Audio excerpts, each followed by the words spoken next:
आज हम बात करेंगे मानव भूगोल के अगले टॉपिक की मानव वातावरण या मानव पर्यावरण के अंतर संबंध।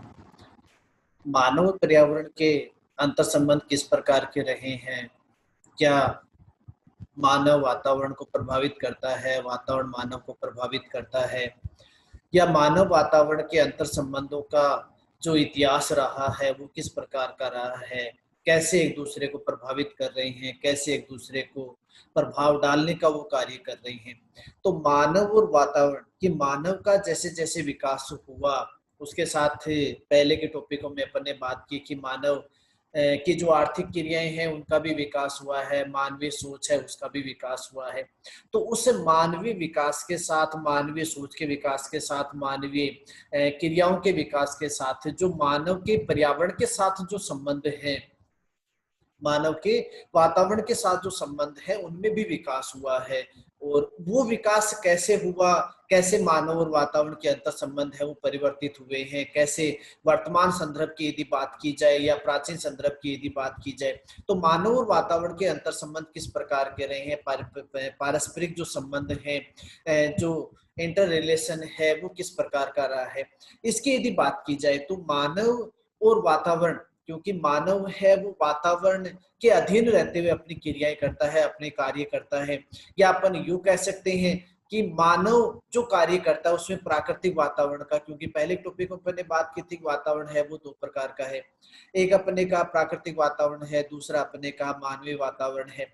और मानव उस वातावरण का, जैसी भौतिक दशाएं हैं, जैसी मानवीय दशाएं हैं, चाहे प्राकृतिक वातावरण की दशा हो, जैसे अपन कहें जलवायु है, धरातलीय संरचना है, मृदा है, खनिज है, जल राशि है, या मानवीय जो वातावरण है, मानव निर्मित जो भूदृश्य हैं, चाहे मानवीय आर्थिक क्रियाएं हो, प्राथमिक हो, द्वितीयक हो, तृतीयक हो, तो जैसी भी स्थिति मानव के सामने रही है उसमें मानव ने उन परिस्थितियों का, उन भौतिक और मानवीय दशाओं का उपयोग करते हुए मानव ने अपनी आवश्यकताओं की पूर्ति की है। या अपन यूं कह सकते हैं कि मानव अपनी प्राथमिक और उच्च जो आवश्यकताएं हैं उनको पूरा करने के लिए मानव ने वातावरणीय दशाओं का उपयोग किया है, चाहे उसने प्राकृतिक वातावरण की दशा का उपयोग किया हो, चाहे उसने मानवीय वातावरण की दशा का उपयोग किया हो।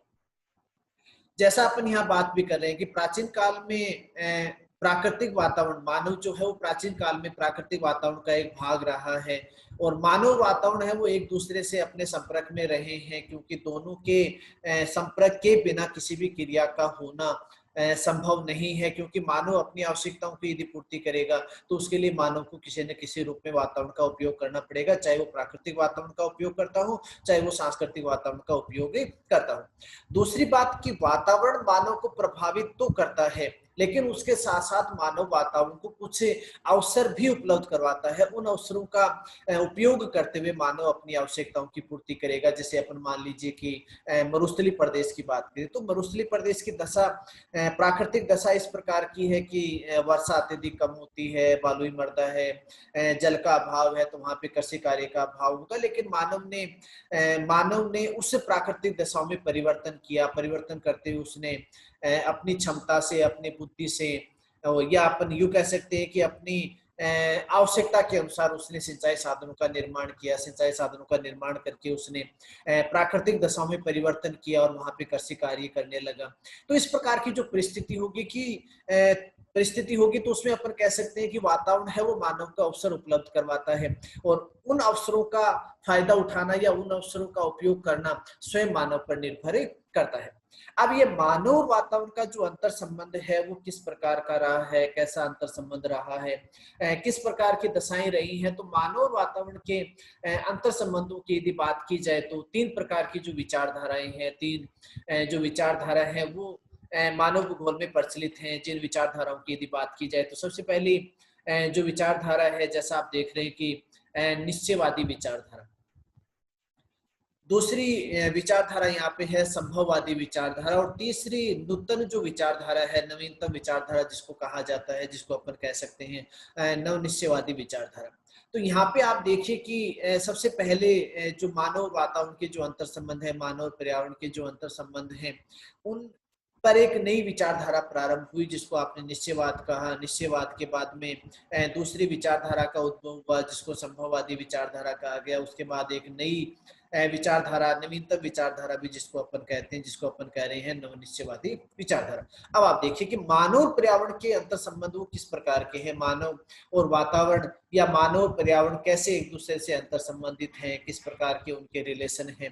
तो उसके संबंधित तीन विचारधाराओं की बात अपन यहाँ पे करेंगे। पहली विचारधारा की बात अपन करेंगे निश्चयवादी विचारधारा, दूसरी विचारधारा की अपन बात करेंगे संभववादी विचारधारा, और तीसरी विचारधारा की अपन बात करेंगे नवनिश्चयवादी विचारधारा। सबसे पहले विचारधारा की अपन बात करते हैं। यहाँ पे आप देखिए निश्चयवादी विचारधारा। निश्चयवादी जो विचारधारा है जिसको वातावरण निश्चयवाद भी कहा जाता है, जिसको पर्यावरण निश्चयवाद भी कहा जाता है। अब वातावरण निश्चयवाद किस रूप में और पर्यावरण ये निश्चयवाद किस रूप में, इसकी यदि बात की जाए तो निश्चयवादी विचारधारा जो मानती है कि जो मानव है या मानवीय जो क्रियाएं हैं, जैविक जो क्रियाएं हैं, उन पर वातावरण है वो प्रधान होगा, प्रकृति है वो प्रधान होगी।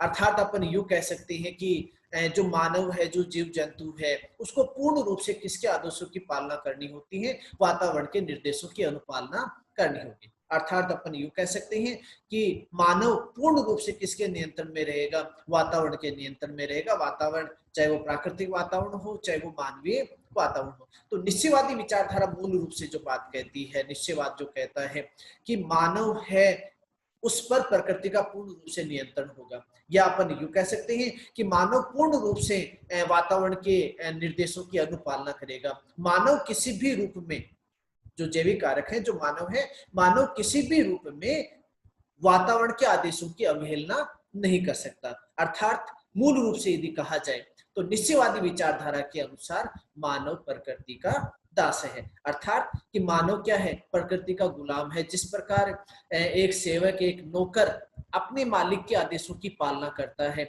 उसके द्वारा उतना ही कार्य किया जाता है जितना निर्देश उसके मालिक या उसके स्वामी के द्वारा उसको प्रदान किया जाता